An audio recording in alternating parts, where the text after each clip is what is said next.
या व्हिडिओमध्ये आपण unit 1 diversity in living world चे चॅप्टर 1 द लिव्हिंग वर्ल्ड चे इम्पॉर्टंट पॉइंट्स आणि मार्किंग्स बघणार आहोत. पहिल्या पानावर जर आपण बघितलं तर पहिल्या पानावर एक इम्पॉर्टंट क्वेश्चन आहे, तो म्हणजे व्हॉट इज लिव्हिंग. सो या व्हॉट इज लिव्हिंग या क्वेश्चनचे दोन ऍस्पेक्ट्स होऊ शकतात.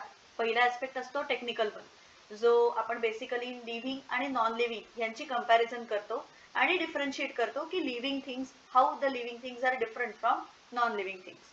आणि दुसरा ऍस्पेक्ट जो आहे तो आहे फिलॉसॉफिकल वन, ज्याच्यामध्ये आपण what is the purpose of life हे कन्सिडर करतो, हे फाइंड आउट करतो.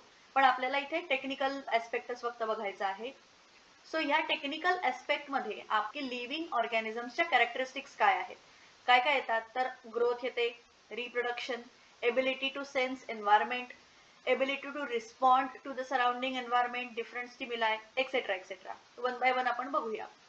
सो जर आपल्याला सगळे पॉइंट्स एका डेफिनेशन मध्ये एकत्र करायचे झाले तर त्याच्यामध्ये येतील की features of living organisms are like metabolism, ability to self replicate, self organize, interact with the surrounding environment, and emergence to this particular list is nothing but the living organisms. या living organisms मध्ये सर्वात पहिली characteristic आहे ती म्हणजे growth. Plants show growth through out their life. Animals show growth up to certain limit and then they just continue to repair the cells which are present in their body. But if we consider certain non-living things like mountains or maybe some kind of lands, some water bodies, there is accumulation of particles. म्हणजे काय तर जे काही particles आहेत, water particles असू देत, soil particles असू देत, सँड पार्टिकल्स असू देत, हे सगळे पार्टिकल्स हे accumulate होतात आणि तिकडे एक स्ट्रक्चर तयार होतं. This is also a kind of growth. So in non-living objects, accumulation of materials takes place which leads to growth. आणि in living objects, growth is from inside. एका existing cell पासून नवीन cells तयार होतात. त्यामुळे only growth cannot be considered as the defining property of living organisms. Growth बरोबर अजून सुद्धा properties आपल्याला कन्सिडर करायला लागणार आहेत. दुसरी प्रॉपर्टी आहे ती म्हणजे रिप्रोडक्शन. हे नक्की आहे की non living things do not show any kind of reproduction. So reproduction is the whole and sole characteristic of living organism. पण इथे एक्सेप्शन असं आहे की there are certain living organisms which cannot reproduce only. Examples आहेत म्हणजे mule, त्याच्यानंतर हनी बीज मध्ये ज्या वर्कर बीज असतात त्या स्टराईल असतात, दॅट इज इनफर्टाईल असतात. त्याच्यानंतर there are human beings as well as other certain animals who cannot produce any offspring. So इथे सुद्धा reproduction cannot be whole and solely considered as characteristic of living organism. या reproduction बरोबर आपल्याला बाकीचे features पण consider करायला लागणार आहेत. तिसरी कॅरेक्टरिस्टिक इथे आहे ती म्हणजे मेटाबॉलिझम. मेटाबॉलिझमचं सिम्पलेस्ट डेफिनेशन अशी आहे की the sum total of all the chemical reactions occurring in the living organisms body. But as the science progress, ह्या ज्या केमिकल रिॲक्शन्स आहेत ह्या डेमॉन्स्ट्रेट केल्या जाऊ शकतात something called as in vitro. Vitreous म्हणजे ग्लास, सो टेस्ट ट्यूब ही ग्लासची बनलेली असते. सो इन विट्रो सुद्धा लॅबोरेटरीमध्ये काही certain chemical reactions which occur inside the living cell can be demonstrated. So it cannot also be considered as the whole and sole characteristic of living organism. या characteristic बरोबर बाकीच्या characteristics पण आपल्याला consider करणं गरजेचं आहे. फोर्थ जी characteristic आहे ती आहे सेल्युलर ऑर्गनायझेशन. सेल्युलर ऑर्गनायझेशन म्हणजे काय तर एका पर्टिक्युलर सेलमध्ये प्रेझेंट असलेले सगळे ऑर्गन्स ऑफ द सेल, ज्याला आपण ऑर्गनेल्स असं म्हणतो. For example nucleus, Golgi apparatus, endoplasmic reticulum, व्हॅक्युअल्स, ribosome, chloroplast present in the plant cell. So all these organelles are only present inside the living cell. आपल्याला non living कुठल्याही thing मध्ये हे organelles दिसून येत नाही. So on the basis of this fact आपण असं म्हणू शकतो की सेल्युलर ऑर्गनायझेशन जर एखाद्या सेलमध्ये असेल then that cell can be considered as a living cell and it can be considered as the defining feature of living form. पुढे जर आपण गेलो तर पाचवी कॅरेक्टरिस्टिक आहे ती म्हणजे कॉन्शियसनेस. कॉन्शियसनेसचं मीनिंग असं आहे all the organisms are aware of their surroundings. What is happening in the surrounding medium? What is the temperature change? What is the pressure change? The different kind of smells are present. What sight, what you can see in front of you. So this is a consciousness which can be considered as the defining characteristic of living organism. So आतापर्यंत आपण 5 characteristics बघितल्या. सर्वात पहिली आहे growth, दुसरी आहे reproduction, तिसरी आहे मेटाबॉलिझम, चौथी आहे सेल्युलर ऑर्गनायझेशन आणि पाचवी आहे consciousness.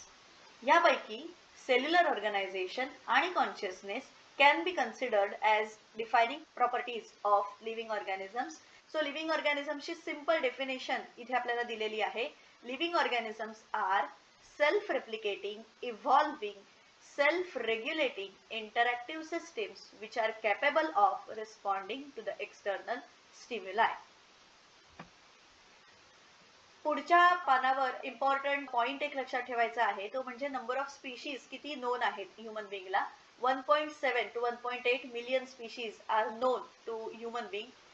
To define the living organisms and to classify these living organisms, there are certain terms which we have to consider. काही अशा टर्म्स आहेत ज्या आपल्याला कन्सिडर करायला लागतात in the process of studying living organisms.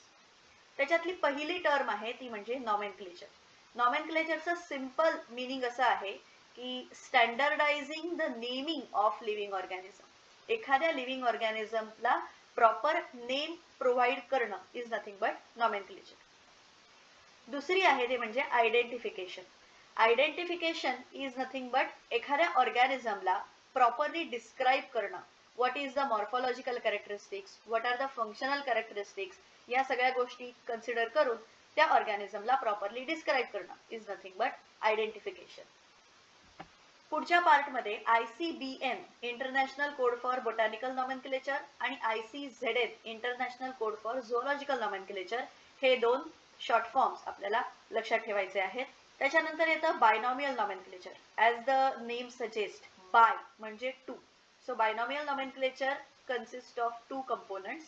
त्याच्यापैकी पहिला कंपोनंट आहे जेनरिक नेम आणि दुसरा कंपोनंट आहे स्पेसिफिक एपिथेट. कोणीही बायनॉमियल नॉमेनक्लेचर सिस्टीम इन्व्हेंट केली तर तो आहे कॅरोलस लिनियस.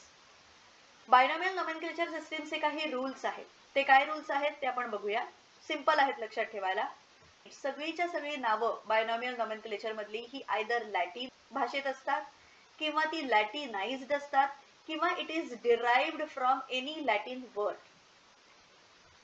त्याच्यानंतर ही सगळीच्या सगळी जी नावं असतात ज्याला सायंटिफिक नेम्स आपण म्हणतो किंवा बायनॉमियल नेम असं म्हणतो, it is written in italics. त्यातला जो पहिला वर्ड आहे it represents the genus of that organism आणि सेकंड वर्ड जो आहे it represents the specific epithet of that particular organism.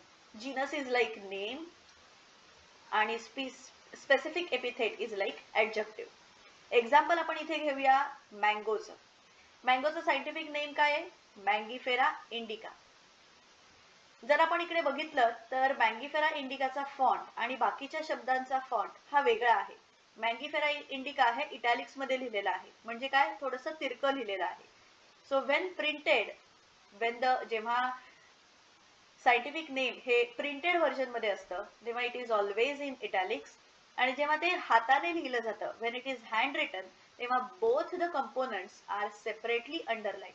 म्हणजे समजा मला मँगीफेरा इंडिका हे हाताने लिहायचं असेल तर मी असं लिहिणार.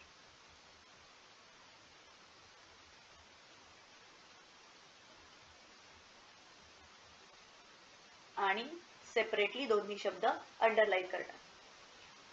अजून एक इम्पॉर्टंट पण सिंपल रूल आहे, तो म्हणजे जीनस म्हणजेच मँगीफेरा हा जो फर्स्ट कंपोनंट आहे it always starts with the capital letter, आणि स्पेसिफिक एपिथेट आहे त्याच्यामध्ये it always starts with a small letter followed by all the small letters. ज्या सायंटिस्टने हे सायंटिफिक नेम त्या पर्टिक्युलर ऑर्गॅनिझमला दिलेला आहे त्या सायंटिस्टचं नाव हे पुढे आपण शॉर्ट फॉर्म मध्ये लिहू शकतो, ज्याला सायटेशन असं म्हणतात. हे लिनियसने मँगीफेरा इंडिका हे नाव दिलेलं आहे. सो LINN डॉट असं पुढे लिहिलं जातं. किंवा सिम्पली एल आणि डॉट असं पण लिहिलं जाऊ शकतं.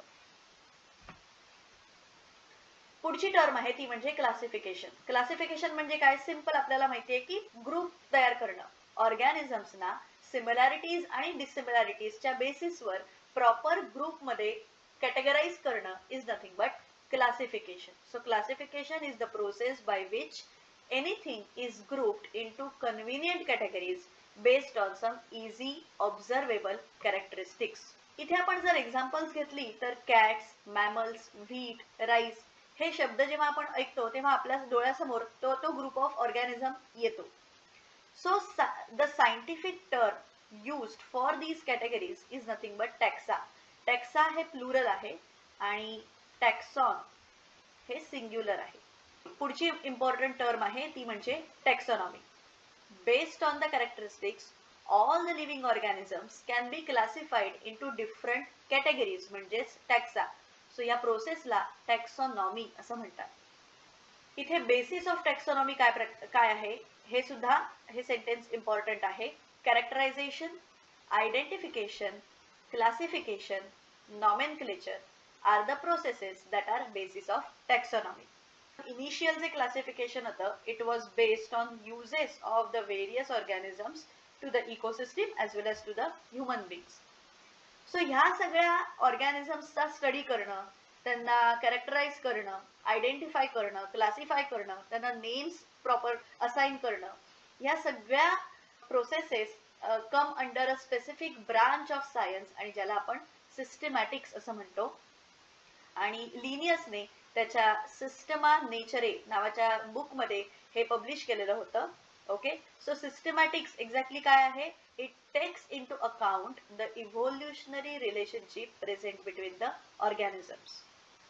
पुढे टॅक्सॉनॉमिक कॅटेगरी ही इम्पॉर्टंट टर्म आहे. इट इज व्हेरी इझी की प्रत्येक क्लासिफिकेशन मध्ये जी ईच स्टेप आहे ती रँक किंवा कॅटेगरी रिप्रेझेंट करते.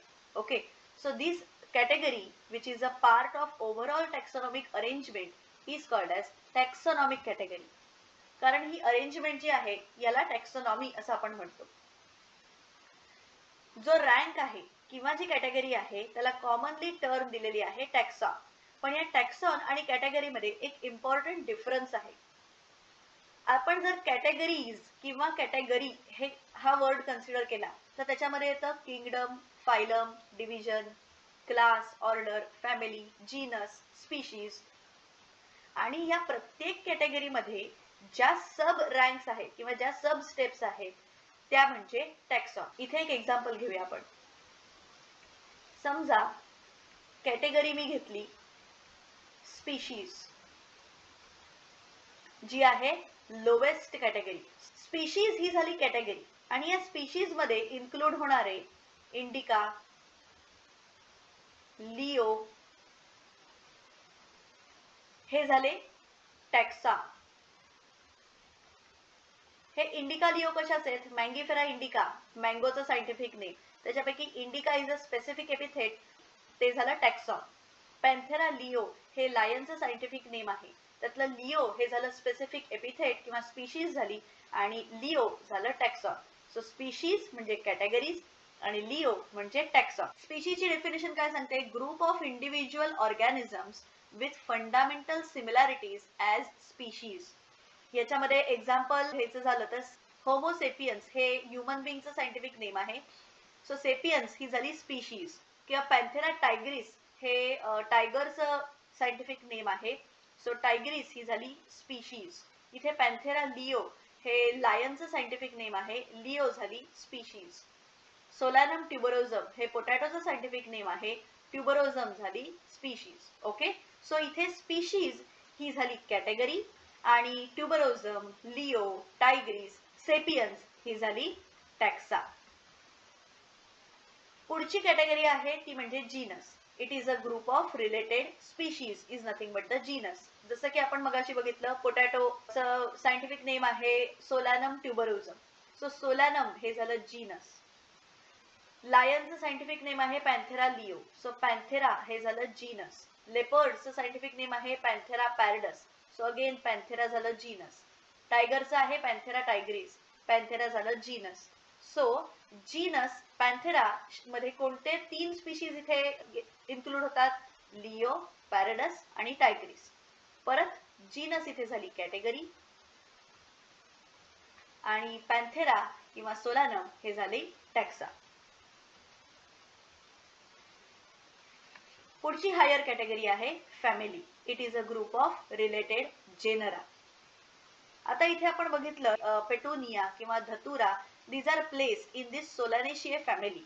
इथे 3 डिफरंट जेनरा आहेत, सोलानम, पेटोनिया आणि datura, which are all grouped in common family depending on their characteristic, common characteristics. ते आहे सोलानेशिये. जीनस पॅन्थेरा आणि जीनस फेलिस हे एका फॅमिलीमध्ये इन्क्लूड केले जातात, ते म्हणजे फेलिडिये. जर इकडे कॉमन गोष्ट आपण बघितली तर फॅमिलीचं जे सफिक्स आहे it is always a E. फॅमिलीचा एंड म्हणजे नावाचा एंड जो होतो it is always a E, whether it is a plant family or it is a animal family. पुढची हायर कॅटेगरी आहे ऑर्डर. सो ऑर्डर कशाशी, ऑर्डर काय येते? It is nothing but the assemblage of families is nothing but the order. ह्याच्यामध्ये families like कॉन्व्हॉल्व्युलेशिये किंवा सोलानेशिये या families एका ऑर्डरशी connected आहेत, एका ऑर्डरमध्ये कॅटेगराइज्ड होतात, ते म्हणजे पॉलिनॉमियल्स. ॲनिमल्स मध्ये कार्निवोरा ह्या ऑर्डरमध्ये फेलिडिये आणि कॅनिडिये ह्या फॅमिलीज येतात. ओके.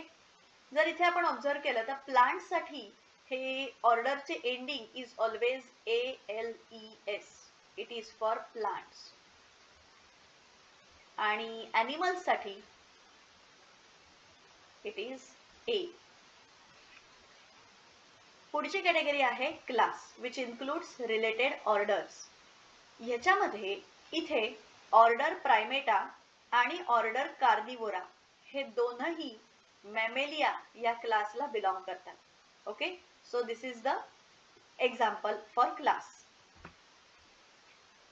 पुढची हायर कॅटेगरी आहे ती म्हणजे फायलम किंवा division. Phylum is used for animal आणि division is used for plants. So classes comprising animals is nothing but phylum and classes comprising plants is nothing but division. आणि highest जी category आहे ती आहे kingdom.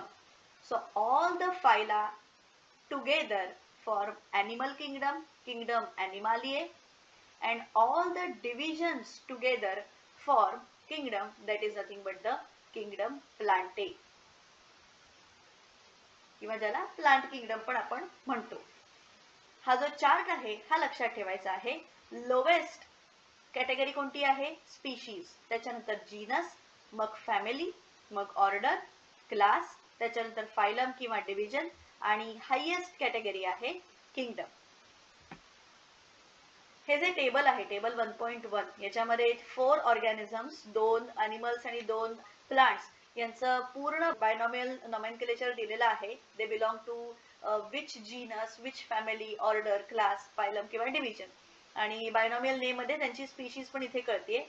Second component represents the species of these organisms. So हे लक्षात ठेवायचं आहे, याच्यावर क्वेश्चन्स येण्याचे चान्सेस आहेत. पुढे काही इम्पॉर्टंट टर्म्स आहेत. When we study the organisms, their classification आणि नॉमेनक्लेचर जेव्हा आपण शिकतो तेव्हा तो इझी करण्यासाठी काही टर्म्स यूज केल्या जातात. त्यांच्या डेफिनेशन्स आपल्याला एक्झामसाठी लक्षात ठेवायच्या आहेत. त्यातली पहिली म्हणजे हर्बेरियम आहे. As the name suggest, herb म्हणजे related to plants. So it is a store house of collected plant specimens that are dried, pressed आणि प्रिझर्व. म्हणजे लिव्हिंग प्लांट्स नाही तर डेड प्लांट्स किंवा ड्राय केलेले प्लांट्स असतात, त्यांना ड्रॉइंग शीट सारख्या शीट्स असतात, त्याच्यावर प्रेस केलं जातं आणि प्रिझर्व केलं जातं.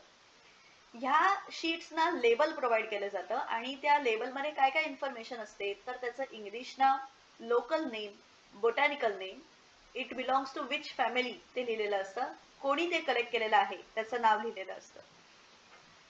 पुढचं आहे botanical gardens. Again it is related to plants but it is a collection of living plants. सर्वात पहिलं बोटॅनिकल गार्डन हे इंग्लंडमध्ये होतं, ज्याचं नाव आहे क्यू. लक्षात ठेवायचंय. आणि इंडियामधलं जे बोटॅनिकल गार्डन आहे it is present at Howrah, आणि नॅशनल बोटॅनिकल रिसर्च इन्स्टिट्यूट आहे लखनौ इंडियामध्ये.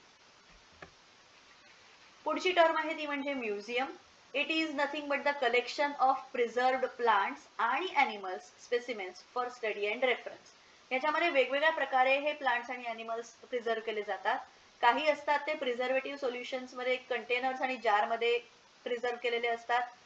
काही ॲनिमल्स असतात म्हणजे छोटे इन्सेक्ट्स असतात ते छोट्या छोट्या बॉक्सेसमध्ये प्रिझर्व केलेले असतात. त्यांना पिन केलं जातं त्याच्यामध्ये त्या बॉक्सच्या आतमध्ये. आणि जे मीडियम साईजचे म्हणजे बर्ड्स वगैरे असतात किंवा काही छोटे प्राणी जे असतात ते प्राणी हे स्टफ केले जातात एका स्टफिंग मटेरियलने आणि ते प्रिझर्व केले जातात. तुम्ही तुमच्या शाळा किंवा कॉलेजमध्ये लॅबोरेटरीमध्ये हे बघितलेलंच असेल. आणि कलेक्शन ऑफ स्केलेटन पण असतात. वेगवेगळ्या ॲनिमल्सचे skeleton, human skeleton is also present in the museum. पुढची टर्म आहे ते म्हणजे zoological park. Wild animals are kept in a protected environment in the zoological park under the human care. याला commonly आपण झूज असं पण म्हणतो. पुढची इम्पॉर्टंट टर्म आहे ती म्हणजे की. ही की एक्झॅक्टली काय आहे तर की is basically a taxonomical aid, a taxonomical method which is used for identification of plants and animals, which is based on similarities and dissimilarities. These are based on contrasting characteristics which are generally present in pair and त्या पेअरला couplet असं म्हणतात.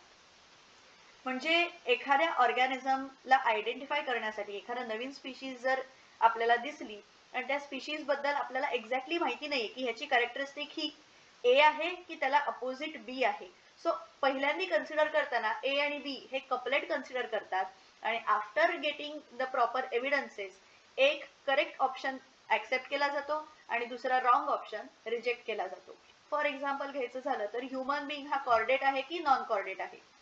तर chordate non chordate हे झालं couplet. याच्यामध्ये chordate हे correct आहे so it will be accepted आणि नॉन कॉर्डेट हे इनकरेक्ट आहे so it will be rejected. प्रत्येक स्टेटमेंट इन्फॉर्मेशन मध्ये लिहिलेलं जे प्रत्येक स्टेटमेंट असतं या की मध्ये त्याला लीड असं म्हणतात. आणि अजून काही 3-4 इम्पॉर्टंट टर्म्स आहेत तेवढ्या फक्त लक्षात ठेवायच्या आहेत की हा लेसन तुमचा कंप्लीट झाला. तो म्हणजे फ्लोरा, मॅन्युअल्स, मोनोग्राफ्स आणि कॅटलॉग्स. याच्यापैकी flora this contain the actual account of habitat and distribution of plants of the given area. Flora as the name suggest लक्षात ठेवायला फ्लॉवर आणि फ्लोरा लक्षात ठेवायचे म्हणजे रिलेटेड टू प्लांट्स.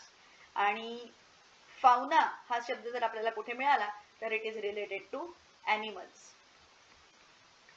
त्याच्या पुढची टर्म आहे ती म्हणजे manual. These are useful in providing information about the identification of name of species found in the area. आणि जर आपल्याला एका सिंगल टॅक्सॉन बद्दल इन्फॉर्मेशन हवी असेल तर it is stored in something called as monograph.